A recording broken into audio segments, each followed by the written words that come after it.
یہی کہہ رہے ہیں آزادی وہی ہے کہ ان کو اقتدار میں لایا جائے اور اپوزیشن کو ختم کر دیا جائے. پہلے دن سے یہی کہہ رہے ہیں, مگر ساتھ ساتھ ان کو اس بات کا بھی اب فکر پڑ گیا ہے کہ اگر لانگ مارچ کے دوران خون خرابہ ہوتا ہے تو پھر وہ بات کر رہے ہیں خونی انقلاب کی. اب خان صاحب تو کہہ رہے ہیں میں تو پرامن طریقے سے جمہوری طریقے سے لانا چاہتا ہوں. انقلاب کبھی جمہوری نہیں ہوتے, انقلاب ایک بہت خطرناک سی چیز ہوتی ہے.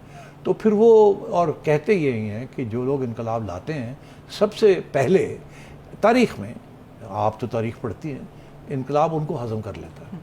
سب سے پہلے انقلاب قربانیاں دینا پڑتی ہیں, سیکریفائس کرنا پڑتا ہے. بات تو اس میں کوئی گارنٹی نہیں ہوتی کون بچتا ہے اور کون نہیں بچتا. اور ویسے ہمارا عمومی مزاج بھی نہیں ہے پاکستانیوں کا کہ ہم جو ہے وہ انقلاب کی طرف بڑھیں. نہیں, دیکھیے انقلاب اس قسم کا انقلاب جو روس میں آیا یا اس قسم کا انقلاب جو ایران میں آیا یا اس قسم کا انقلاب جو چین میں آیا وہ تو ہو نہیں سکتا.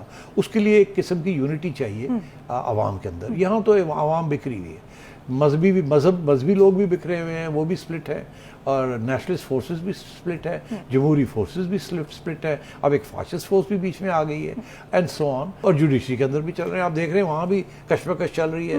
ایک طرف چیف جسٹس صاحب ہیں, دوسری طرف اگلے چیف جسٹس صاحب آنے والے ہیں. تو یہ اس وقت یہ صورت حال ہے. تو میں سمجھتا ہوں انقلاب شاب کی تو کوئی چانسز نہیں ہے. البتہ انارکی ٹوٹ پھوٹ ادھر ہو گیا, یہ ہو گیا, جو لا اینڈ آرڈر ڈسٹربنسز وہ ضرور ہو سکتے ہیں. اب یہاں آپ کی اسٹیبلشمنٹ کی جو فوج ہے وہ کسی قسم کا اس قسم کا سویپنگ انقلاب نہیں آنے دے گی. تحریکیں آ سکتی ہیں, انقلاب نہیں آ سکتے. تحریکیں آ سکتی ہیں, انقلاب نہیں آ سکتے. اچھا, تو یہ یوٹیوب پر گوگلی ٹی وی دیکھنے کے لیے youtube.com کی سرچ بار میں گوگلی ٹی وی ٹائپ کریں.